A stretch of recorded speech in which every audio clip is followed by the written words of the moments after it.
views expressed are solely those of the speaker and not necessarily those of paltalk.com, AVM Software, or its advertisers.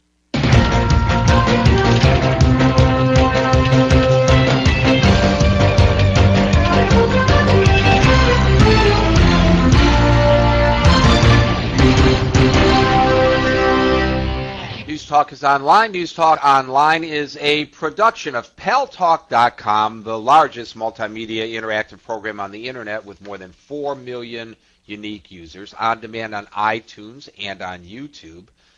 And on my site, GaryBaumgarten.com, where you can post your comments, whether you agree with yours truly or not. You can also see and subscribe to my news feed, where we've had some very interesting stories today, including a report that Bank of America was pressured into the merger with Merrill Lynch, that the Chrysler Corporation is closer to filing bankruptcy, and that 9-week closings have been announced to General Motors workers. We'll have a few more headlines as the show continues. And thanks to our good friends at CRN Digital Talk Radio, we are syndicated to an additional 12 million households. I am your host, Gary Baumgarten. Well, I don't normally do the same topic 2 days in a row, but new information today on the questionable interrogation policies that the Bush administration had, policies that some refer to as tactics. What kind of tactics? Well, whatever. My mind just went blank. Not terror tactics, but anyway, that they're violating the people's rights. What is the word I am looking for? Torture. Thank you. Torture, terror, torture. Here's the new information. Congressman Peter Hoekstra, a Republican of Michigan, says in an op-ed piece in today's Wall Street Journal that Congress knew about them and signed off, including the Democratic leadership. He notes that former CIA Director George Tenet believes that lives were saved because of the interrogation techniques.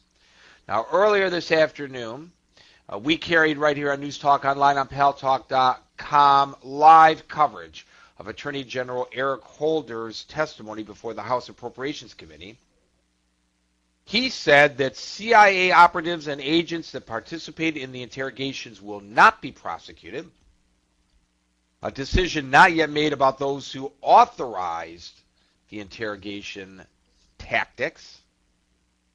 He says that moving forward, government representatives engaged in questioning suspected terrorists will be given clear guidelines on what is and what is not acceptable, and that those who operate outside the guidelines will do so at their own legal peril. I think that's good, by the way, that we set up a roadmap so people know what is expected of them and what is not. But he sidestepped questions about unreleased memos that are purported to support Tenet's assessment that the Bush interrogation tactics worked. Now, given Hoekstra's pronouncement today in the Wall Street Journal, the question I have is whether or not those who are so loudly protesting the Bush tactics, at least those on Capitol Hill, are doing so because of partisan political politics, and whether now that the word comes out that they knew about it as well, whether that criticism might be muted some. Alan Jacey, I presume that you are not so muted in your criticism of what the Bush administration did with regard to interrogating suspected terrorists. That would still be affirmative, Gary. You know, I still feel that the country of Washington, Jefferson, and Lincoln should not be involved in a debate about if torture is acceptable or not. Well, in fact, they were involved in the debate. Eric Holder today, during his testimony, referred to, I believe he was referencing George Washington, about how the new nation that was being formed would not treat the British prisoners in the barbaric way that the British soldiers were treating the American prisoners. Well, I guess General Washington and ultimately the first president of this country had a good thought in mind, in that the United States, when it became a nation, would not be involved in this type of barbarism.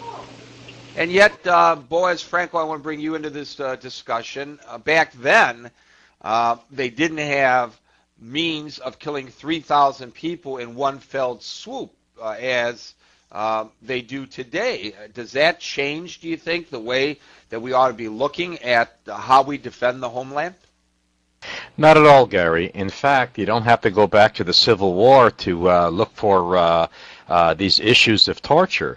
We can go back to World War II, in fact, where the American armed forces tortured Nazi prisoners in order to extract valuable information from them in order to save American lives and Allied lives.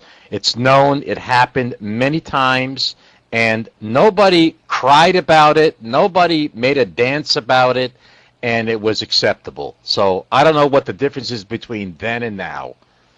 Well, maybe one of the differences between World War II, the Civil War, or the Revolutionary War, to which I referred, is the mass media. Alan, JC, do you think that these tactics might be more acceptable if nobody knew about them? Then no one would complain about it.